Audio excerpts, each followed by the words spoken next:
আশা করি আপনারা সবাই খুব ভালো আছেন আর আপনাদের ভালোবাসায় আমরা খুব ভালো আছি।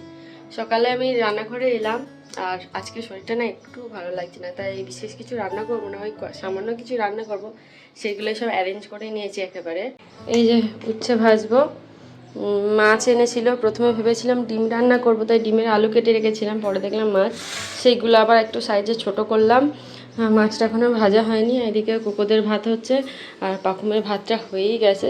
এটা সরিয়ে নিয়ে আগে মাছটা ভাজবো ভাবছি। দেখি কত তাড়াতাড়ি আজকে রান্না সারা যায়, শরীরটা একটু ভালো লাগছে না আমার।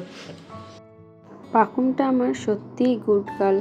ও বুঝতে পেরেছে যে আজকে মায়ের শরীরটা একটুও ভালো নেই, তাই দিদার সাথে বসে বসে একদম সোনা মেয়ের মতো ঠিকঠাক করে খাওয়া দাওয়া করে নিচ্ছে। সকালে ওকে ফর্মুলা মিল্কের সাথে ন্যাস্টাম রাইসটা গুলে দিয়েছিলাম, সেটাই বসে বসে খাচ্ছে। জানেন তো, সকালে যখন রান্নাঘরে এলাম আমি বেসিনটা খেয়ালই করিনি, সবজির বাস্কেটটা নিয়ে বসে পড়েছিলাম। সবজি যা কাটায় কেটে নিয়ে পেঁয়াজ রসুন আদাটাও পেস্ট করে নেওয়ার পর বেসিনটা খেয়াল করলাম যে বাবা মাছ এনে অলরেডি রেখে দিয়েছে। পেঁয়াজ রসুন আদাটা যখন বাটাই হয়ে গেছে তখন ভাবছি মাছটাকে একটু মাখা মাখা করে কালিয়ার মতো করে করব। জানেন তো, পাকুমের প্রায় 9 মাস বয়স কমপ্লিট হয়ে গেল, কিন্তু ওর না পায়খানা করতে খুব একটা প্রবলেম হয়নি।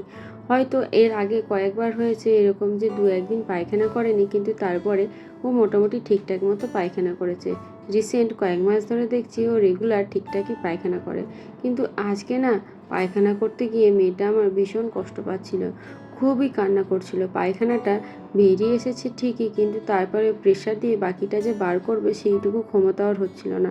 ও না কাঁদতে কাঁদতে শেষ পর্যন্ত হাঁপিয়ে গেছিল।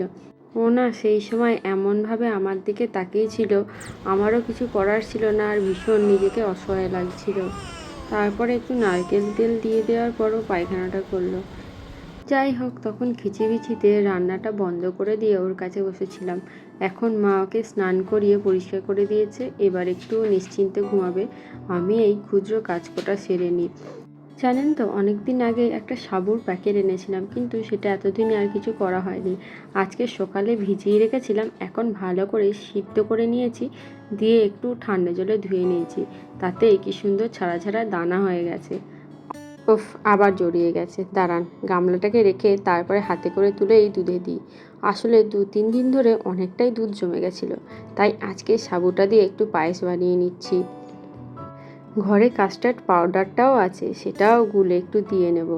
এই রেসিপিটা না বেশ কিছুদিন ধরেই আমি ইন্টারনেটে দেখছি। অনেক দিন ধরে ইচ্ছে ছিল বানাবো, কিন্তু আর হয়ে উঠছিল না। আজকে রান্না সেরকম নেই বলে তাই এটা বানিয়ে নিলাম। সবাই অবশ্য এইটার মধ্যে ফল কেটে দিচ্ছে, আমি আর ফল টল দেবো না, এই রকম করেই খাবো। হঠাৎ করে আবার কেমন বৃষ্টি এসেছে দেখুন, বেশ ওয়েদারটা ভালোই ঠান্ডা হবে। আবার আমাদের এই জানলার রডগুলো ছিল না, জানেন তো, আজকের বাবা এই রডগুলো লাগিয়ে দিল। আসলে পাকুমটা তো দিন দিন বড় হচ্ছে, ও না এই জানলাটার সামনে চলে যায়, আর জানলাটার যা বড় ফাঁক, তাতে ও গলে পড়ে যাওয়ার ভয় ছিল, কিন্তু এখন নিশ্চিন্তে আর সেই চিন্তা রইল না। দেখি আজকে কী কী রান্না করলাম। এটা হচ্ছে আমাদের মাছের ঝোল, এটা পাকুমের জন্য মাছটা রেখে দিয়েছিলাম আলাদা করে। এটা উচ্ছে আলু ভাজা, আর এই যে মাছগুলো আগে থেকে সরিয়ে রেখে দিয়েছি, সবজি ডাল, ব্যাস এইটুকুই রান্না। এদিকে আমি একটু কড়াটা বসিয়েছি, কড়া একটু ঘিয়ে বাদাম কটা ভেজে তারপরে পায়েসে দেবো।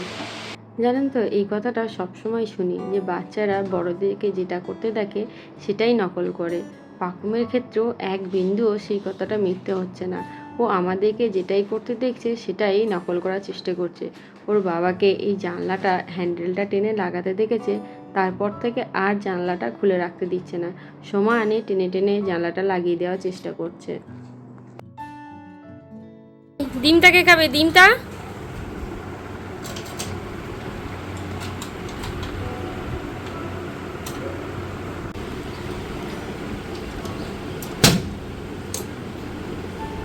খোলা থাক, খোলা থাক, জানালা লাগাতে হবে না, খোলা থাক, জানালা লাগিয়ে কি হবে?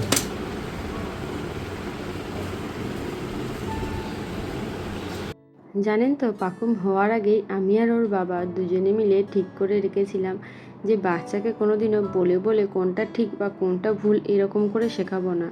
যেটা ভুল চেষ্টা করব যতটা কম সম্ভব ওর সামনে আমরা সেই কাজটা করা, আর যেটা ঠিক সেটা বেশি বেশি করে ওর সামনে করা। এমনিতেই বাচ্চাদের নকল করার প্রবণতা একটা আছে, অটোমেটিক্যালি আমাদেরকে দেখতে দেখতে নকল করতে করতে ওর আচরণে অটোমেটিক্যালি সঠিক জিনিসটা চলে আসবে। আর যেগুলো ভুল আমরা যদি কম করার চেষ্টা করি বা একদম যদি ওর সামনে না করি, সেটা হয়তো ও সেই ভুল কাজটাও শিখবে না। ওর জন্য একটা ডিম আমি আগে থেকেই সিদ্ধ করে রেখেছিলাম, সেটাই এখন খাওয়াতে আনলাম। কিন্তু ও দেখুন ওর জলের বোতলটা টিপে টিপে বারবার জল বার করছে আর খেলা করছে। প্রথমবারটা কিন্তু ভুল করেই টিপে জলটা বার করে ফেলেছিল, ব্যাস তারপর থেকেই ইচ্ছা করে করে ও জলটা বার করছে। একটা মজার জিনিস দেখবেন, এই দেখুন ওরা অপেক্ষা করছে কতক্ষণে বুনুর খাওয়া শেষ হবে, আর বুনু নষ্ট করলে ওরা একটু করে ভাগে পাবে। পাকুমকে ডিমটা বা মাছটা যদি ভাতের সাথে মিশিয়ে দেওয়া হয় তাহলে অতটা ভালো খায় না, কিন্তু যদি এমনি ওকে শুধু শুধু দেওয়া হয় তাহলে বেশ ভালোই খেয়ে নেয়। সন্ধেবেলায় ফুচকাওয়ালার ঘন্টার আওয়াজ পেয়ে ছুটে নিচে নেমে এসে দেখছি পাকুম বেশ একা একাই দোলায় দোল খাচ্ছে। অনেক দিন জানেন তো ফুচকা খাইনি, আজকে ভাবছি একটু চুরমুর খাবো। ওই যে কাকুকে বললাম, কাকু আমাকে দরজাতেই দিয়ে যাবে। একটু আগে যা জল জমেছিল রাস্তায়, এখনও রাস্তাটা কেমন নোংরা হয়ে আছে। দুপুরে পাকুমের জন্য যে মাছটা আমি সরিয়ে রেখেছিলাম সেটা ভাবছি একটু বেছে ওকে এখন খাইয়ে দেবো। এই টাইমটা ও অন্য জিনিস আর খেতে চাইছে না, আজকে একটু মুখটা চেঞ্জও হবে আর মাছটা খাওয়ানোও হয়ে যাবে। তাহলে বন্ধুরা আজকেকার মতো ভিডিওটা এইটুকুই থাক। যদি ভালো লেগে থাকে তাহলে কিন্তু একটু কমেন্টে জানাবেন, সাথে একটা লাইকও করে দিন। আর যদি আমাদের চ্যানেলে প্রথম এসে থাকেন তাহলে আমাদের চ্যানেলটা সাবস্ক্রাইব করে আমাদের পাশে থাকার একান্ত অনুরোধ রইল।